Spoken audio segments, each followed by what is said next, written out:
Hello everyone, welcome to my new blog. তো সবাই কেমন আছেন? আশা করছি সবাই ভালো আছেন। আমিও অনেক বেশি ভালো আছি, আর আমি অলওয়েজ সবসময় ভালো থাকারই চেষ্টা করি।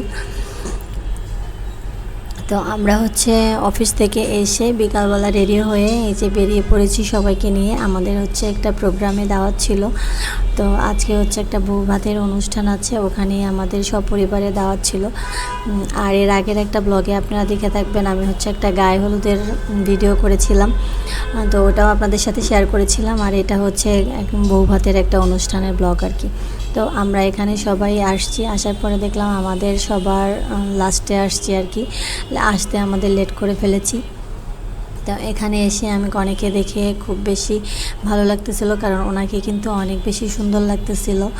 আর সবাই ওনার সাথে পিক তোলা নিয়ে অনেক বেশি ব্যস্ত ছিল। যারা ওনাদের আত্মীয় স্বজন ছিল সবাই মিলে ওনার সাথে পিক তুলতেছিল। আমার দিদিভাইও এখানে পিক তুলতেছিল, আর ছোঁয়ামণি। তো আমরা যেহেতু সবার লাস্টে আসছি, সবাই অনেকে চলে যাচ্ছে, খাওয়া দাওয়া শেষ করে ফেলেছে, অনেকে খাওয়া দাওয়া শেষ করে চলে যাচ্ছে, আবার অনেকে আসতেছে। আমরা যেমন লেট করে আসছি, এরকম অনেকেই আবার লেট করে আসছে। তো এখানে আসার পরে আমরা বেশ কিছুক্ষণ এখানে ঘোরাঘুরি করলাম, আর কনের যে ভিডিও শ্যুটগুলো করতেছিল ওগুলো দেখতেছিলাম, আর আমিও এখানে একটু ওনার ভিডিওটা করে নিয়েছিলাম। তো আমরা এখানে বেশ কিছুক্ষণ ঘোরাঘুরির পরে পিকটিক তুলে এখন আমরা খাবার টেবিলের কাছে চলে যাব। তো আমরা খাবার টেবিলের এখানে এসে দেখলাম আমাদের জন্য স্পেশালি রান্না করা হয়েছে। তো একটা আঙ্কেল আমাদের জন্য রান্না করেছিল এগুলো। তো উনি এসে আমাদেরকে স্পেশালভাবে আমাদের খাবারটা সার্ভ করতেছিল।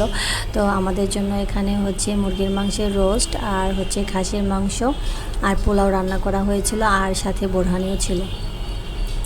আর বাকি সবাই এখানে পোলাও খাচ্ছিল, গরু মাংসের পোলাও দিয়েছিল ওনাদের জন্য। তো সবাই মিলেই আমরা এক টেবিলে বসেই সবাই খাচ্ছিলাম। তো আমাদের জন্য যে খাবারটা ছিল ওই খাবারটাও কিন্তু অনেক বেশি মজার ছিল, আর খাসির মাংসটা বিশেষ করে অনেক বেশি মজার হয়েছিল। তো যাই হোক, আমরা এখান থেকে খাওয়া দাওয়া শেষ করে তারপরে বাসার দিকে রওনা করব। তো আমাদের খাওয়া দাওয়া প্রায় শেষ। তো খাওয়া দাওয়া শেষ করে সবার সাথে কথাবার্তা বলে এখানে যতটুকু কাজ ছিল ওগুলো করে তারপরে সবার সাথে দেখা করে এখন আমরা বাসার দিকে চলে যাব। এখান থেকে বেরিয়ে বাইরে এসে দেখলাম যে বাইরে অনেক বেশি মেঘ করেছে, তাই আমরা খুব তাড়াহুড়ো করে বাসায় চলে আসছি। তো আর আজকের ভিডিওটা এই পর্যন্তই। আর সবাই ভালো থাকবেন, সুস্থ থাকবেন। আর আমার ভিডিও যদি ভালো লেগে থাকে তাহলে অবশ্যই লাইক, কমেন্ট অ্যান্ড শেয়ার করে দিবেন। আর পরবর্তীতে নতুন কোনো ব্লগে আপনাদের সাথে আবার দেখা হবে।